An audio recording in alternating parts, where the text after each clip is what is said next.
There are 8 prevailing leadership theories: total quality management, change theory, transformational and change, Douglas McGregor's theory X, theory Y, and William Oche's theory Z, situational leadership, transformational leadership, system theory, and servant leadership.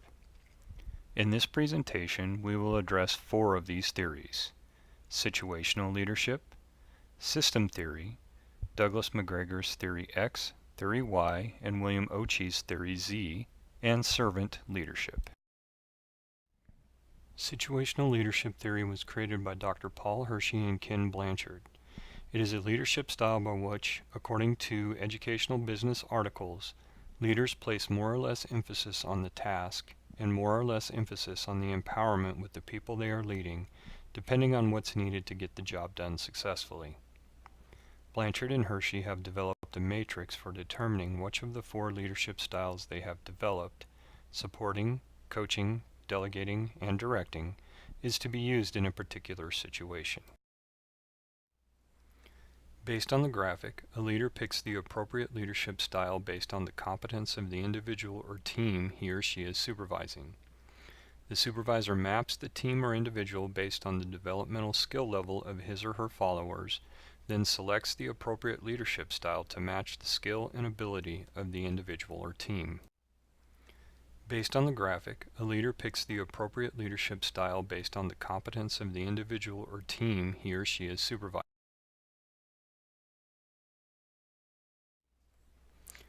The idea behind situational leadership is to be able to flex your style to suit the task and individual's needs. It is about knowing the level of competency of the individuals you lead and using the appropriate leadership style to properly support and guide team members. For instance, a new employee to your team will need time to acclimate him or herself to the work and culture of the team. This employee may be considered in the D1 range due to low skill in the task the team needs to accomplish. Based on this, the supervisor may need to map this employee into the S1 directing leadership style and begin with directing this employee's work, giving him or her a base of information from which to grow. The idea is to move this employee to the S4 delegating leadership style, where he or she can work with little direction and does not need a lot of support to accomplish his or her task. A manager can move through the leadership styles as needed, or new tasks are introduced. Daniel Goleman calls this type of leadership flexible leadership and suggests having a larger repertoire of emotional intelligence strengths can make a leader more effective because it means the leader is flexible enough to handle the wide-ranging demands of running an organization. Daniel Goleman calls this type of leadership flexible leadership and suggests having a larger repertoire of emotional intelligence strengths can make a leader more effective because it means the leader is flexible enough to handle the wide-ranging. Many leadership experts agree that situational leadership is the strongest of all leadership styles because it allows the leader to pick the right tool for the job. The only drawback to situational leadership comes when a leader cannot recognize the stage of development his or her employees are in. This could result in the leader placing an employee in the S4 delegating quadrant when he or she really needs to be in the S2 coaching quadrant receiving more support. This mismapping can lead to frustration on the part of the leader and employee and ultimate disaster for the task at hand. To minimize mapping employees to the wrong quadrant, Educational Business Articles recommends leaders recognize the different leadership styles available in situational leadership theory, be bold enough to adjust your style appropriately to match the individual's needs, and learn from your mistakes and develop as a leader. Practice makes perfect.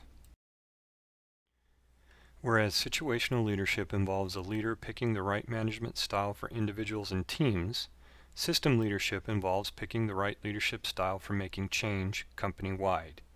In other words, system leadership takes into account the needs of the employees, the needs of the stakeholders, and the environment in the organization in order to effect positive change. Whereas situational leadership involves a leader picking the right management style for individuals and teams,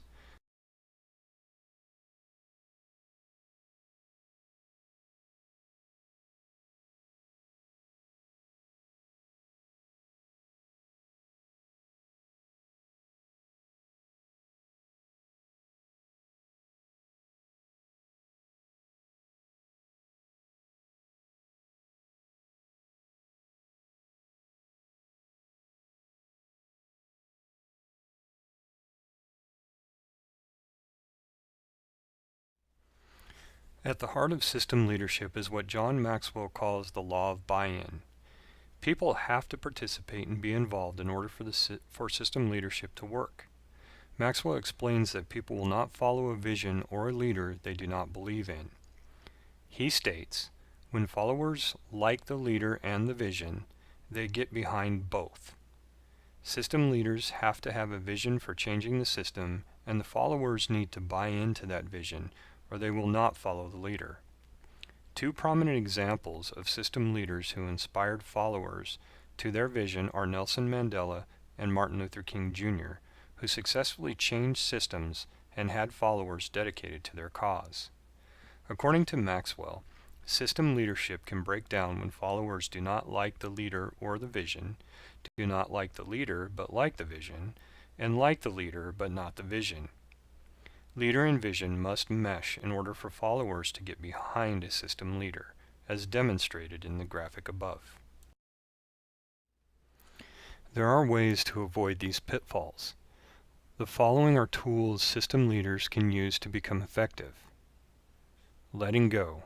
System leaders need to have a strategy, but the ones who are most effective learn to follow the energy and set aside their strategy when unexpected paths or opportunities emerge. Building one's own toolkit. Look to a variety of places to find tools that work for your situation. It is important to remember, building a toolkit is more than just putting arrows in your quiver. It's about learning over time, through disciplined practice, how to become an archer. Working with another system leader. It is impossible to be a system leader alone. As a system leader, you need partners who share your aspirations and challenges, and who help you face difficult changes while you also attend to your own ongoing personal development, balancing task with time for reflection, action, and silence. Douglas McGregor, in his 1960 book, The Human Side of Enterprise, outlined two sets of beliefs a manager might hold about the origins of human behavior: Theory X and Theory Y. McGregor proposed that a manager's belief affected how he or she treated employees and how employees responded in terms of motivation and performance. Douglas McGregor, in his 1960 book, The Human Side of Enterprise, outlined two sets of beliefs. McGregor called the more pessimistic view Theory X, which holds that employees inherently dislike work, prefer laziness, avoid responsibility, and must be coerced into working hard. Theory X supervisors will attend to adopt an authoritarian management style. McGregor called the more pessimistic view Theory X, which holds that employees inherently dislike work, prefer laziness, avoid responsibility. Alternatively, McGregor's Theory Y describes the view that people innately enjoy work, like being creative, crave responsibility, and are capable of directing their own actions. A manager who accepts Theory Y will be likely to adopt a participatory and empowering style. Alternatively, McGregor's Theory Y describes the view that people innately enjoy work, like being creative, crave responsibility, and are capable of directing their own actions. Business professor and author William Ochi introduced Theory Z in his 1981 book, Theory Z: How American Management Can Meet the Japanese Challenge. Theory Z management combined what Ochi saw as the best of American and Japanese management practices. Business professor and author William Ochi introduced Theory Z in his 1981 book, Theory Z: How American Management Can Meet the Japanese Challenge. Theory Z management combined what Theory Z advocates a management style and organizational culture that promotes a commitment to long-term employment, group and consensus decision-making, slow and qualitative evaluation of employees, an implicit and informal control of employees, holistic concern for the employees, including family. Ochi's Theory Z assumes that workers want to build cooperative and intimate working environments. Servant leadership is a philosophy and set of practices that enriches the lives of individuals, builds better organizations, and ultimately creates a more just and caring world, according to the Center for Servant Leadership. The term servant leadership first appeared in 1970s. Robert Greenleaf, who is attributed to, believed that the effective leadership emerges from a desire to help others. Greenleaf believed that the servant leader is a servant first. Instead of occupying a position at the top of the hierarchy, the servant leader is positioned at the center of the organization. This suggests that the servant leader is in contact with all aspects of the organization and individuals within. The servant leader is said to nurture those within the organization. Critical skills of servant leadership include understanding the personal needs of those within the organization, healing wounds caused by conflict within the organization, being a steward of the resources of the organization, developing the skills of those within the organization, and being an effective listener. Critical skills of servant leadership include understanding the personal needs of those within the organization, healing wounds caused by conflict. The servant leader, according to St. Thomas University Online, considers the needs of employees first. Servant leaders focus on satisfying the highest priority needs of others. They feel a strong sense of caring and responsibility for their staff. The servant leader also commits to helping employees develop expertise and improve performance. They prioritize the personal and professional development of others, ensuring they build their knowledge base and professional skills. A servant leader also insists that the organization make a positive contribution to society. While not losing their focus on a healthy bottom line, servant leaders make sure an organization improves its community, region, and nation. Servant leadership most closely resembles participative leadership, in which the leader empowers employees to be creative, offers suggestions and opinions, and encourages subordinates to provide input on senior management decisions. As with any leadership style, there are advantages and disadvantages. Servant leadership can improve an organization and/or society over the long term. Caring treatment of employees often encourages similar treatment of the organization's customers and vendors. Servant leaders also attract employee trust, which can improve the credibility of the organization's brand.